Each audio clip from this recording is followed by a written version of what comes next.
अस्सलाम वालेकुम। Practical centre comprehensive examination 2026 का है ये। क्लास 9 में सारे दरअसल इसमें न्यूमेरिकल भी है और डेरिवेशन भी है। तो मैं पहले एक वीडियो में न्यूमेरिकल सारे सॉल्व कर देता हूँ और एक वीडियो में डेरिवेशन सॉल्व कर दूंगा कंप्लीट हो जाएगा। फिर इसी तरह मैथ पे आ जाऊंगा। तो स्टार्ट करते हैं, आइए। क्वेश्चन नंबर 8, ये पेपर भी मैं अपलोड कर दूंगा आपके लिए ताकि आपको क्वेश्चन आसान ढूंढने में आसानी हो। क्वेश्चन नंबर 8, क्वेश्चन हर क्वेश्चन के 3 पार्ट दिए हैं इन्होंने।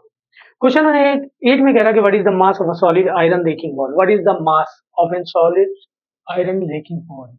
हमने आयरन रेकिंग बॉल का मास निकालना है, यानी रिक्वायर्ड हमारे पास मास है। रिक्वायर्ड लिख देते हैं, कोई बात।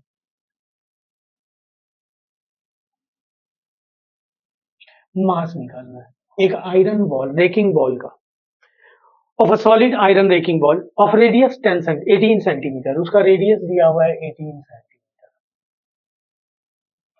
और आगे कह रहा है the density of iron is 7.8 ग्राम पर सेंटीमीटर क्यूबिक।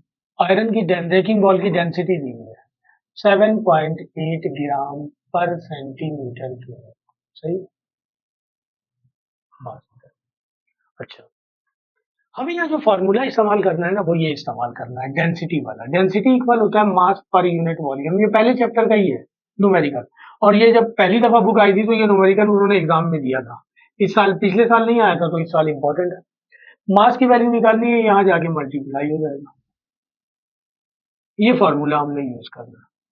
इसके लिए मुझे डेंसिटी चाहिए और वॉल्यूम चाहिए। यहाँ वॉल्यूम नहीं है, तो वॉल्यूम निकालने से पहले अब मैं इसे चेंज कर दूं। ये सेंटीमीटर में दिया हुआ है, मीटर में कन्वर्ट करना है। हमें पता है किसी सेंटीमीटर वैल्यू को मीटर में कन्वर्ट किया जाए तो 100 से डिवाइड कर देते हैं, तो ये आ जाएगा 0.18। डेंसिटी ग्राम पर सेंटीमीटर क्यूबिक में दिया हुआ है, हमें इसे किलोग्राम पर मीटर क्यूबिक में डाला है। तो किलोग्राम पर मीटर क्यूबिक में लाने के लिए हम इसे 7.8 ग्राम को किलोग्राम में कन्वर्ट करेंगे, 1000 से डिवाइड कर देंगे। और ये सेंटीमीटर दिया हुआ है, सेंटीमीटर के साथ कोई वैल्यू नहीं है, इसका मतलब 1 है। सेंटीमीटर को मीटर में कन्वर्ट करने के लिए 100 से डिवाइड कर देते हैं। क्यूब है, क्यूब लिख दिया। ये आ गया किलोग्राम पर मीटर क्यूबिक। इसे जरा सॉल्व करना है। 7.8 डिवाइडेड बाई 1000 और 1 का क्यूब 1 और 100 का क्यूब करेंगे तो ये आ जाएगा 1 लाख। 6 जीरो आ जाएगा, किलोग्राम पर मीटर क्यूब। इस डिवाइड के साइन को मल्टीप्लाई कर दे। 7.8 डिवाइडेड बाई 1000 मल्टीप्लाई बाई, ये ऊपर चला जाएगा, 6 जीरो है, डिवाइडेड बाई किलोग्राम पर मीटर क्यूब। तो इसको हम सॉल्व करेंगे कैलकुलेटर से। 1000 से ये 3 जीरो कैंसिल हो जाएंगे, 3 जीरो कैंसिल होगा। और 1000 को 7.8 से मल्टीप्लाई करेंगे तो ये आ जाएगा 7800 किलोग्राम पर मीटर क्यूब। ये आ गया डेंसिटी। ठीक है जी। अच्छा जी, ठीक है जी, ये आ गया हमारे पास डेंसिटी। अच्छा, हमें वॉल्यूम निकालना है। तो वो कह रहा है कि what is the mass of an iron wrecking ball. Racking ball है, किसी बॉल टाइप की चीज का वॉल्यूम निकालने का फॉर्मूला फिक्स है, और वो फॉर्मूला है 4/3 पाई आर क्यूब। तो 4/3 अपनी जगह पे है, पाई की वैल्यू है 3.142, आर की वैल्यू आ गई हमारे पास 0.18 क्यूब। ये आ गया 4/3 मल्टीप्लाई बाई 3.142। 0.18 का क्यूब कर लेते हैं हम।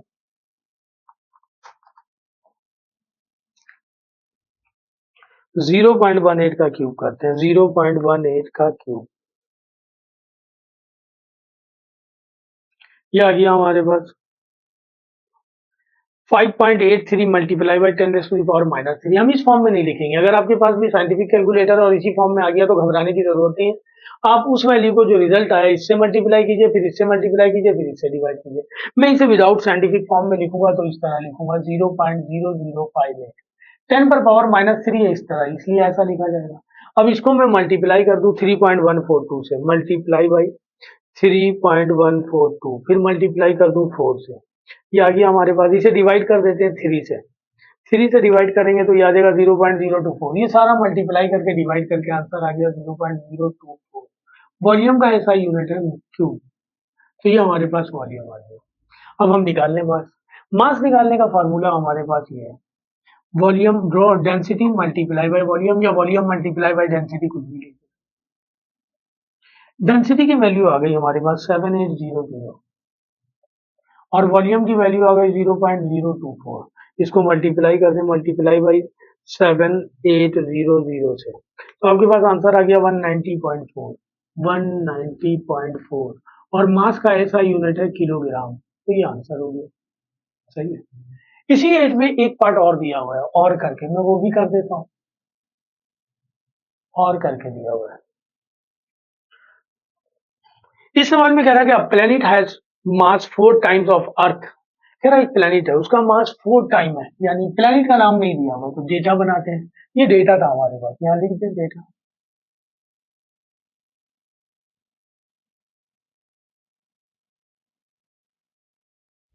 मास ऑफ प्लेनेट दिया हुआ है, 4 टाइम मास ऑफ अर्थ है। सही। और आगे कह रहा and radius 2 time that of earth, और उस प्लेनेट का रेडियस जो है वो 2 टाइम है रेडियस ऑफ अर्थ। हमें कैलकुलेट करने के लिए कह रहा if the value of G on the surface of the earth 10 metre पर सेकेंड स्क्वायर होती है, यही सही है ना। What will be the acceleration due to gravity on the planet. हमने जो है ना जी की वैल्यू निकालनी है इस प्लेनेट पर जिसका मास इतना दिया हुआ और जिसका रेडियस इतना दिया, ये रिक्वायर्ड है। रिक्वायर्ड हमारे पास ये है।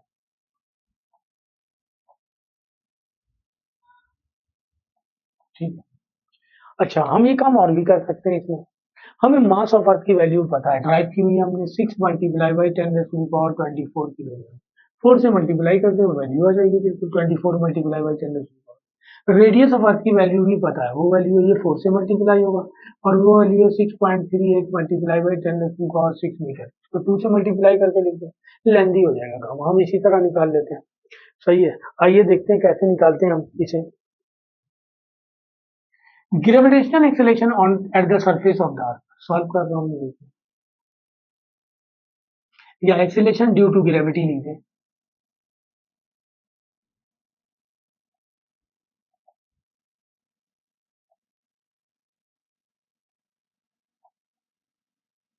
Eight the surface of the अर्थ,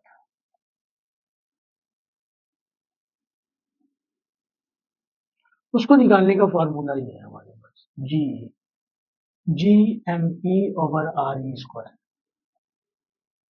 सही है। जी भी वन कांस्टेंट है, इसकी वैल्यू भी फिक्स्ड है 6.67 मल्टीप्लाई बाई 10⁻⁻11, और यूनिट है न्यूटन मीटर स्क्वायर पर kilogram square. Gravity acceleration due to gravity निकालने का ये फॉर्मूला है, कहीं भी किसी भी प्लेनेट पर यही फॉर्मूला यूज करेंगे। बस यहाँ अर्थ पर निकालना है तो ई लिखा हुआ है, वो जो जी की वैल्यू आई है ना, जी जो कहता है कि आप 10 मीटर पर सेकेंड स्क्वायर ले लें, इसी फॉर्मूले से। तो अगर हम किसी और प्लेनेट पर मालूम करना चाहें तो यहाँ ई के बजाय उस प्लेनेट का नाम लिख देंगे। यहाँ प्लेनेट का नाम नहीं दिया हुआ है, हम पी लिख देते हैं, यही तो निकालना है हमें।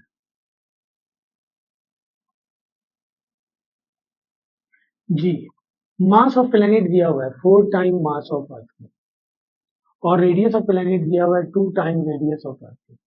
कुछ कर दिया हमने, ये 4 बाहर निकाल देते हैं, ये बच जाएगा जी एम, और इसका स्क्वायर करेंगे 2 का स्क्वायर 4, और ये हो जाएगा आर ई स्क्वायर। इससे ये कैंसिल हो जाएगा, ये बच जाएगा। यही तो है ये। इसका मतलब ये वैल्यू आ गई हमारे पास, gravitational acceleration at the surface of the earth, और इसकी वैल्यू होती है 10 मीटर पर सेकेंड स्क्वायर। तो जिस प्लेनेट पर मैं ग्रेविटेशनल एक्सेलरेशन की वैल्यू निकालने के लिए कह रहा, उस प्लेनेट का भी ग्रेविटेशनल एक्सेलरेशन यही होगा, क्योंकि जो कंडीशन दी हुई है उसके मुताबिक। तो ये 8 का और करके एक और पार्ट था। आइए अब 8 का तीसरा पार्ट करें। क्वेश्चन नंबर 8, पार्ट नंबर 3 दिया हुआ और करके कह रहा बस स्टार्ट फ्रॉम रेस्ट, डेटा बनाते हैं।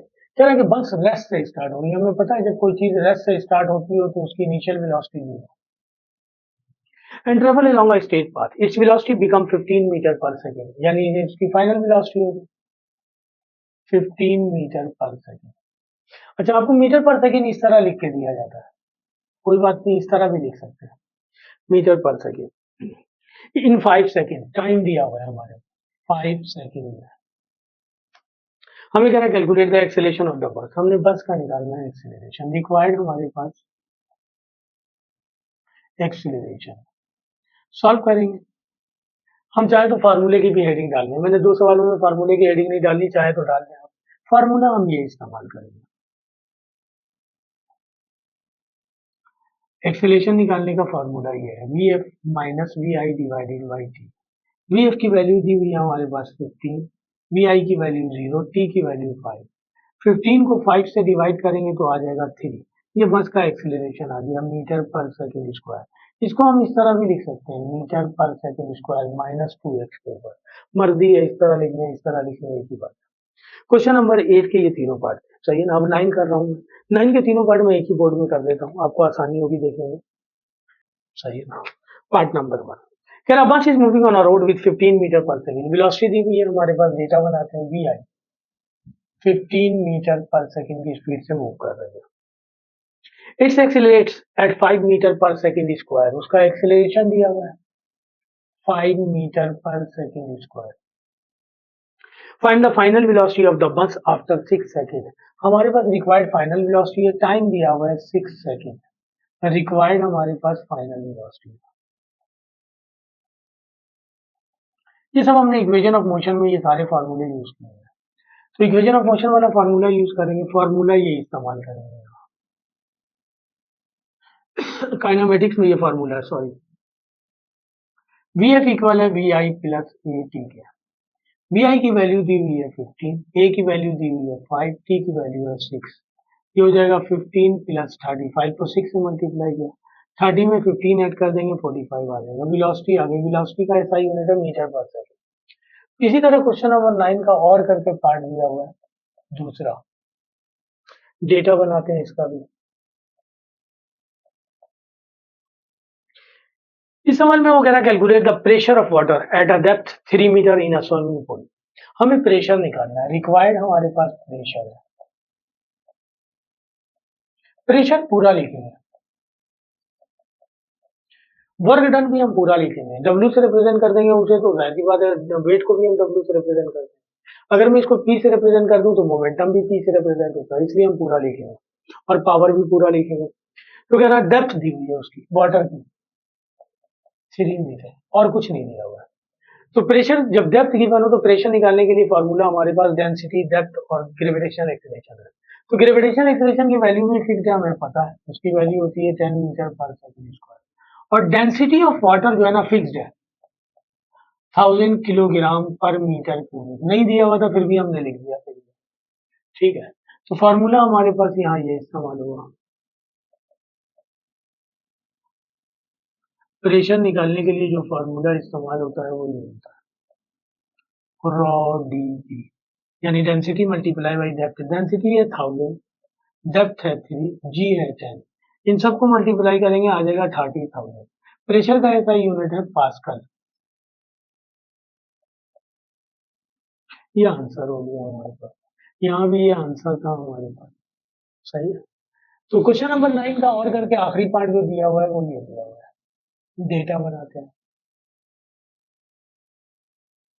आखिरी पार्ट में वो कह रहा है कि 60 kg object is moving at a velocity of 15 metre पर सेकेंड। एक ऑब्जेक्ट जिसका मास दिया हुआ है 60 kg और उसकी वेलोसिटी दी हुई है हमारे पास, इस वेलोसिटी से मूव कर रही है, सही है ना। 15 मीटर पर second, what is its momentum 15 metre पर सेकेंड, हमने उसका मोमेंटम निकालना है, रिक्वायर्ड मोमेंटम हम इसे पी से रिप्रेजेंट करना है।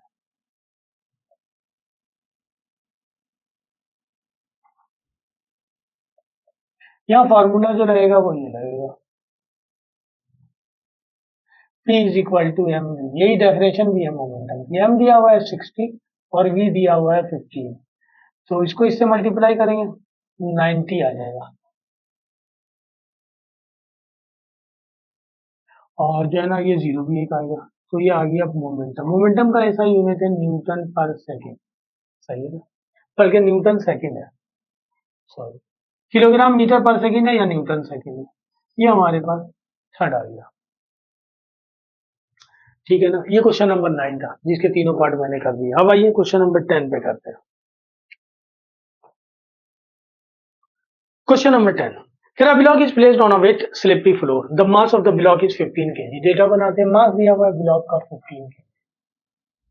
एक ब्लॉक जो है ना वेट फ्लोर यानी जो है ना गीले फ्लोर पे रखा हुआ है, स्लिपरी और जो स्लिप भी हो रही है, और उसका मास दिया हुआ है 15 kg। When it is pulled through a string, उसे स्ट्रिंग के जरिए खींचा जाए, तो वो कह रहा है कि जो है ना and spring balance it shows force equal to 3 newton. तो स्प्रिंग बैलेंस पे जो फोर्स इक्वल शो हो रहा है वो 3 न्यूटन हो रहा है, या उस पर जो फोर्स लगाया जा रहा है 3 न्यूटन लगाया जा रहा है। कह रहा find the coefficient of friction.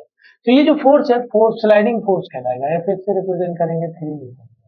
हमें कह रहा रिक्वायर्ड जो है हमारे पास कोएफिशिएंट ऑफ फ्रैक्शन है, रिक्वायर्ड है कोएफिशिएंट ऑफ फ्रैक्शन, इसको हम रिप्रेजेंट करते हैं म्यू से, सही है। तो हमारे पास फॉर्मूला ये है फोर्स ऑफ फ्रैक्शन के लिए, एफ एस इक्वल होता है म्यू आर के, यहाँ आर नहीं दिया हुआ है डेटा में, आर इक्वल होता है वेट ऑफ नॉर्मल रिएक्शन कहलाता है, और ये कहलाता है इक्वल होता है वेट ऑफ द बॉडी, और weight of the body equal होता है एम जी के, एम गिवन है हमें 50, जी की वैल्यू हमें पता है 10, इन दोनों को मल्टीप्लाई किया ये आ गया नॉर्मल रिएक्शन आर, सही। अब हमें निकालना है, ये फार्मूला हम यूज करेंगे, तो एफ एस दिया हुआ है म्यू आर के, हमें म्यू निकालना है, तो म्यू को यहाँ लिख लेते हैं एफ एस, और ये आर वहां जाके डिवाइड हो जाएगा, तो एफ एस की वैल्यू दी हुई है हमारे पास 3, और आर की वैल्यू आ गई 150, 3 को 150 से डिवाइड करेंगे आ जाएगा 3 डिवाइडेड बाई 150, ये आ गया हमारे पास 0.02, और कोएफिशिएंट ऑफ फ्रैक्शन का कोई यूनिट नहीं होता, लिहाजा जो है ना, यानी ये यूनिट लेस है, इस वजह से हम इसी तरह आंसर लिखेंगे। क्वेश्चन नंबर 10 का और करके जो पार्ट दिया हुआ है वो देखते हैं दूसरा, उसके और करके जो पार्ट दिया हुआ है, force of 3400 Newton is applied on a body, तो फोर्स दिया हुआ है हमारे पास 3400 Newton applied on a body, आगे कह रहा ऑफ मास 8500 ग्राम, 85,000 ग्राम, 8500 ग्राम कह रहा हूँ, सॉरी 85,000 ग्राम, हमें कह रहा कैलकुलेट करने के लिए find it the acceleration produced by the force, required हमारे पास एक्सीलरेशन, एक्सीलरेशन, सही। तो फोर्स वाला फार्मूला लगाएंगे, लेकिन मास ग्राम में, उसको किलोग्राम में कन्वर्ट कर लेंगे, मास दिया हुआ 85123, इसको किलोग्राम में कन्वर्ट करेंगे 1000 से डिवाइड कर देंगे, इसको 1000 से डिवाइड कर देंगे तो आ जाएगा 85 किलोग्राम, फार्मूला हमारे पास ये है F is equal to M A, हमें ए निकालना है, यहाँ लिख लें ए को, ए निकालना है, एम मल्टीप्लाई हो रहा वहां जाके डिवाइड हो जाएगा, एफ की वैल्यू दे दी है उसने 3400, और इसकी वैल्यू आ गई 85, तो 3400 को 85 से डिवाइड करना, 3400 डिवाइडेड बाई 85, ये वैल्यू आ गई आपके पास 40, और एक्सेलरेशन का ऐसा यूनिट है मीटर पर सेकेंड स्क्वायर, ये आंसर हो गया, ठीक है जी। क्वेश्चन नंबर 10 का और करके जो थर्ड पार्ट दिया हुआ है वो करते हैं, क्वेश्चन नंबर 10 और करके दिया हुआ, डेटा बनाते हैं, क्या कहना हमें, फिर अब how much work is needed, work done निकालना है हमें to move horizontally a body of 20 metre, यानी रिक्वायर्ड हमारे पास वर्क डन है, वर्क लिख लें या वर्क डन लिख लें, to move a body horizontally 20 metre, तो डिस्टेंस दिया हुआ है, एस से भी रिप्रेजेंट कर सकते हैं, डी से भी रिप्रेजेंट कर सकते हैं 20 metre, by a force of 30 newton, और उस पर जो फोर्स अप्लाई किया जा रहा है वो कितने न्यूटन का है, 30 न्यूटन का, सही है ना।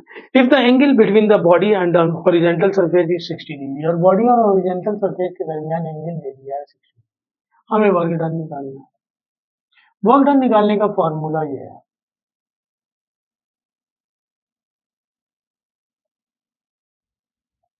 ये इक्वल हो जाएगा F D cos theta, F की वैल्यू दी हुई है हमारे पास 30, डी की वैल्यू दी हुई है 20, कॉस एंगल दिया हुआ है 60, 30 मल्टीप्लाई बाई 20, कॉस 60 की वैल्यू कैलकुलेटर से निकालेंगे 0.5 मिलेगा, सही है ना, इन सबको मल्टीप्लाई करेंगे तो आ जाएगा 300, ऐसा यूनिट वर्क डन का जूल है,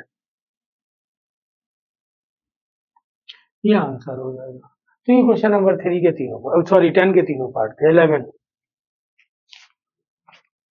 क्वेश्चन नंबर 11 में वो कह रहा है कि determine the gravitational force of attraction, Newton law of universal gravitation use होगा, सही है ना, डेटा, और रिक्वायर्ड हमारे पास फोर्स ऑफ अट्रैक्शन है, ये रिक्वायर्ड है, चलो determine the gravitational force of attraction between Hamza and Ahmed standing at a distance of 50 metre. उन दोनों के दरमियान डिस्टेंस दिया हुआ, हम डी से भी रिप्रेजेंट करते हैं, बुक में आर लिखा हुआ है, आर से रिप्रेजेंट कर लिया। Apart the mass of Hamza is 60 kg and that of Ahmed is 70 kg।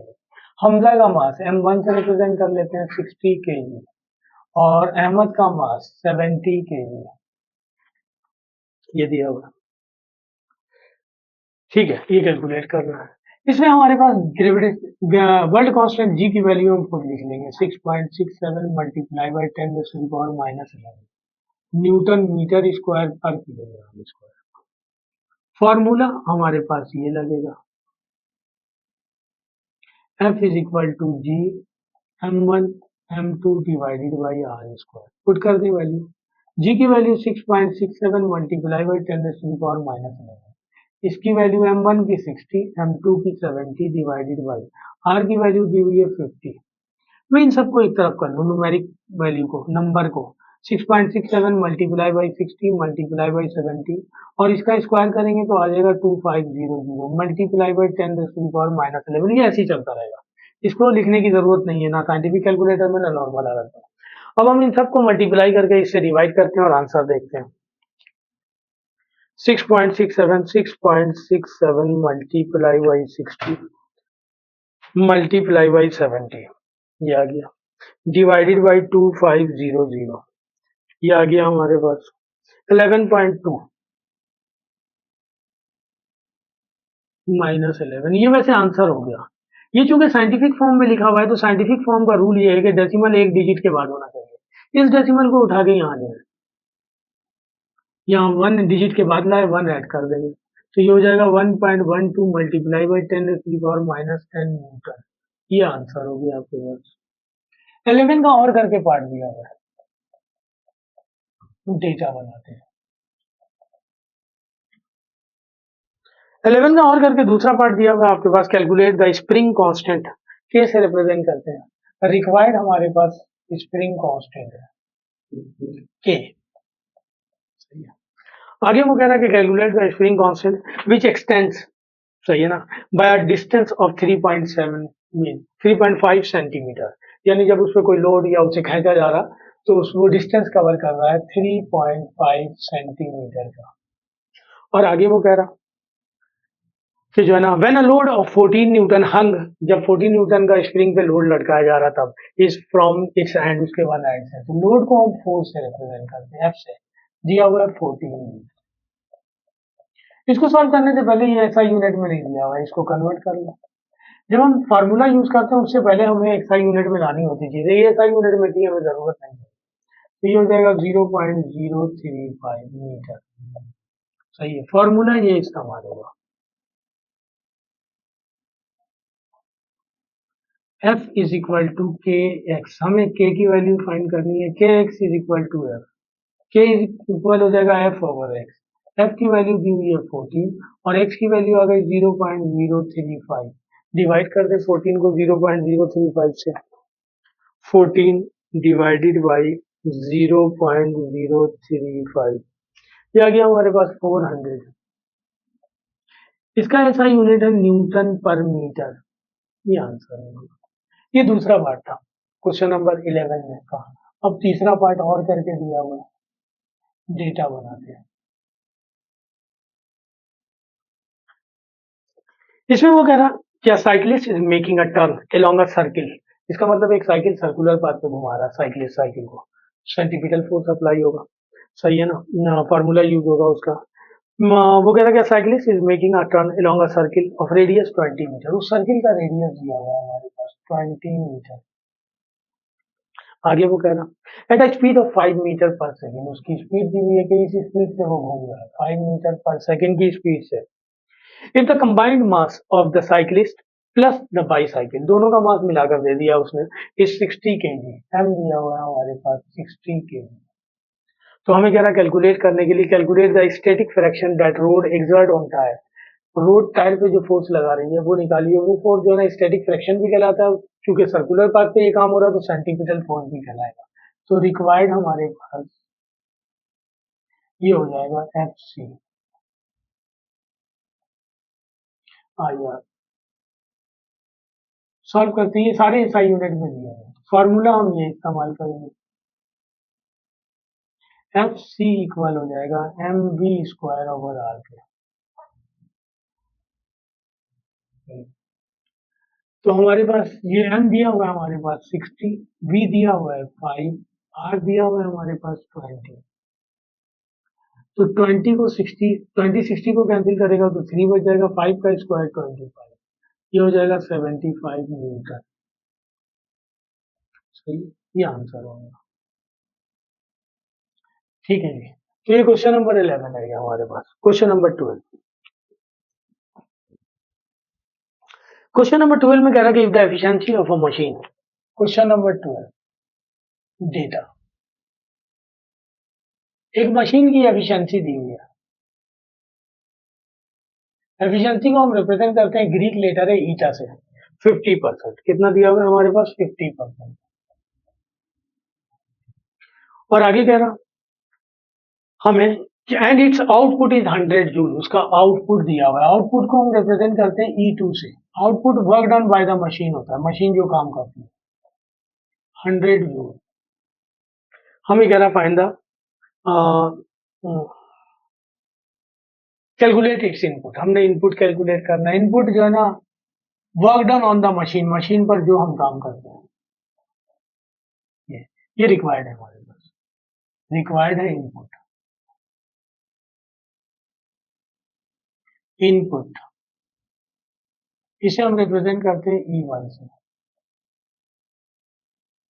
यहाँ भी कुछ चेंजिंग वगैरह नहीं करनी है, सारा जो है ना रिक्वायरमेंट के मुताबिक दिया हुआ है ऐसा यूनिट में। फॉर्मूला हमारे पास ये है, एफिशिएंसी इक्वल होता है आउटपुट यानी E2 divided by E1 multiply by 100। यहाँ एफिशिएंसी दी हुई है, अगर निकालने के लिए कहता तो हम 100 से मल्टीप्लाई करते, दी हुई है इसलिए मल्टीप्लाई करने की जरूरत नहीं, क्योंकि 100 खुद है। ये दिया हुआ है 50%, E2 दिया हुआ है हमारे पास 100 और E1 निकालना है।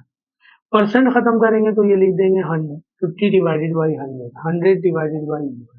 क्रॉस मल्टीप्लाई करें ये इससे, तो ये हो जाएगा 50 E1 multiply 100 multiply by 100।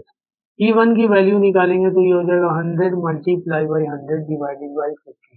50 two time पढ़ेंगे 100 आ जाएगा, तो ये आ जाएगा 200 जूल। ये हमने इनपुट किया उसमें मशीन में। क्वेश्चन नंबर 12 का पहला पार्ट था, और करके दूसरा पार्ट दिया हुआ है। दूसरे पार्ट में वो कह रहा है convert 212 Fahrenheit in the Celsius and kelvin scale.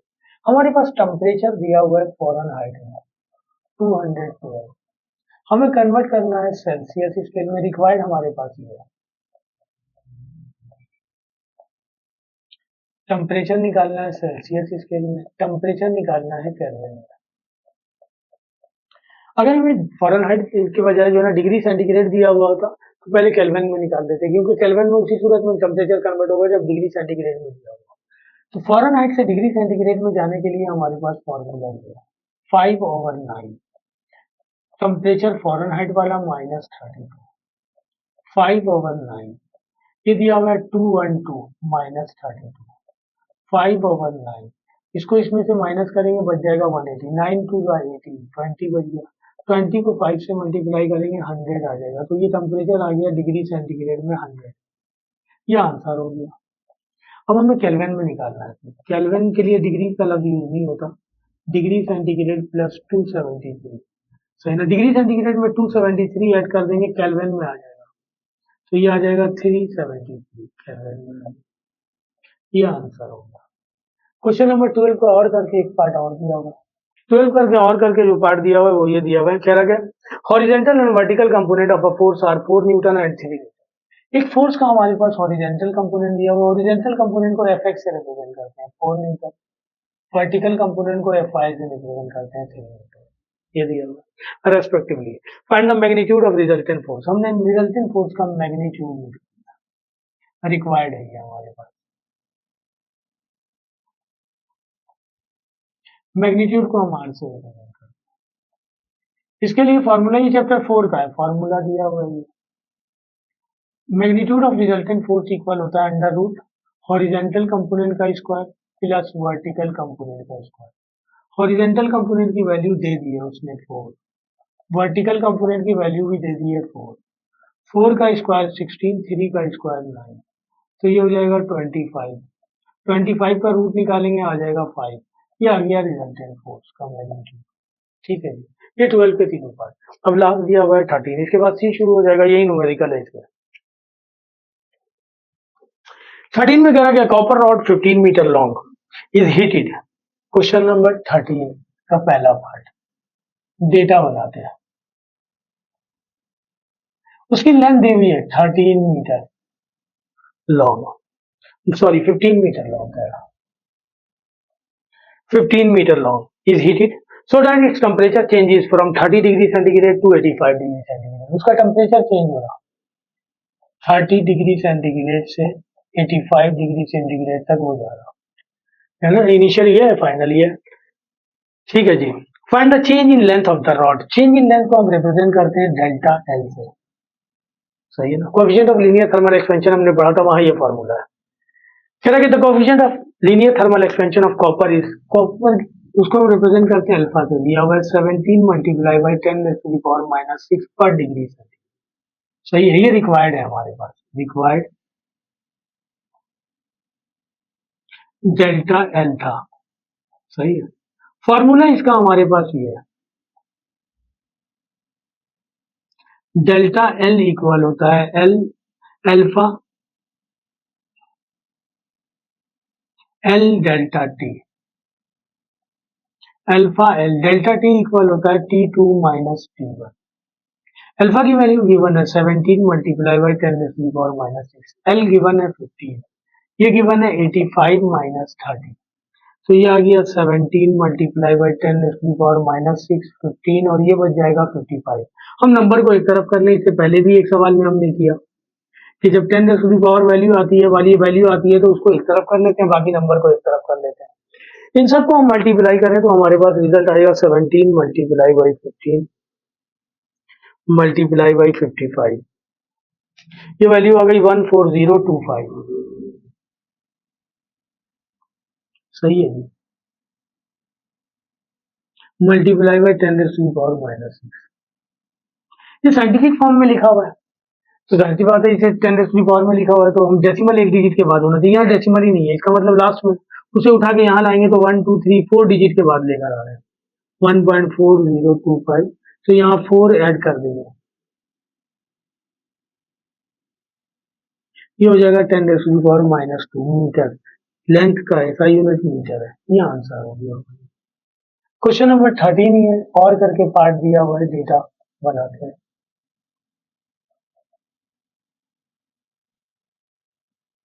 हमें कह रहा है कि what will be the kinetic energy of a body. Required हमारे पास काइनेटिक एनर्जी है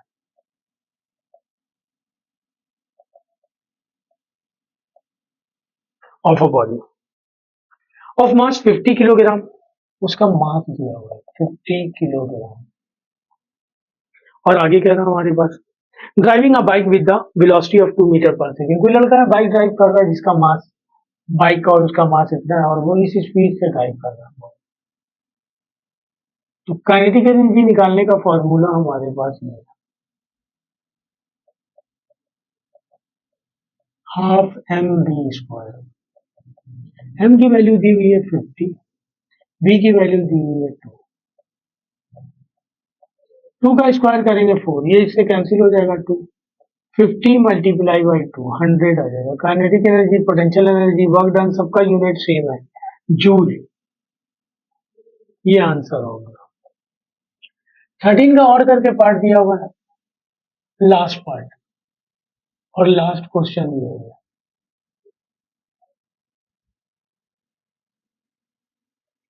हमें कहना gardener is driving a lawn mower with a force of 18 newton. Lawn mower घास काटने वाली मशीन को कहते हैं, वो चला रहा है, फोर्स लगा रहा है उस पर वो 18 न्यूटन का। आगे वो कह रहा है and the makes and that makes an angle of 45 degree, यानी वो लॉन मूवर जो है विद द ग्राउंड, ग्राउंड के साथ जो एंगल फॉर्म कर रहा है वो है 45 डिग्री का। हमें कह रहा है कैलकुलेट करने के लिए find the horizontal and vertical component. हमने उसका हॉरिजॉन्टल कंपोनेंट निकालना है, रिक्वायर्ड है। हॉरिजॉन्टल कंपोनेंट को Fx से रिप्रेजेंट करते हैं और वर्टिकल कंपोनेंट को Fy से रिप्रेजेंट करते हैं, ये निकालिए। फॉर्मूला हमारे पास ये है फॉर हॉरिजॉन्टल कंपोनेंट।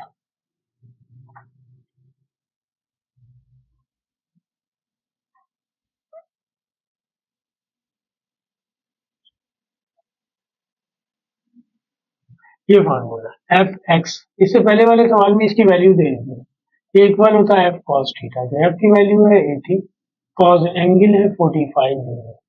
कॉस 45 की वैल्यू कैलकुलेटर आपको दे देगा 0.707, इसको इससे मल्टीप्लाई करेंगे तो आ जाएगा 56.56 न्यूटन। ये आ गया हमारे पास horizontal component. For vertical component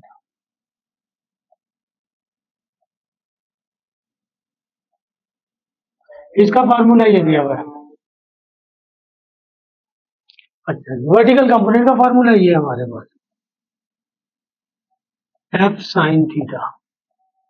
F दिया हुआ है हमारे पास 80 और साइन एंगल की वैल्यू दी हुई है 45। साइन 45 की वैल्यू भी कैलकुलेटर आपको देगा 0.707, इसको इससे मल्टीप्लाई कीजिएगा 56.56, ये आ गया हमारे पास वर्टिकल कंपोनेंट। ये आंसर होगा। तो इस तरह मैंने जो ना जितने न्यूमेरिकल थे आपके 9 क्लास के पीसी के पेपर में वो सारे कर दिए। अब इंशाल्लाह जो है ना डेरिवेशन कर देंगे अगली क्लास में। तो लिहाजा जो है ना अल्लाह हाफिज एंड गुड लक।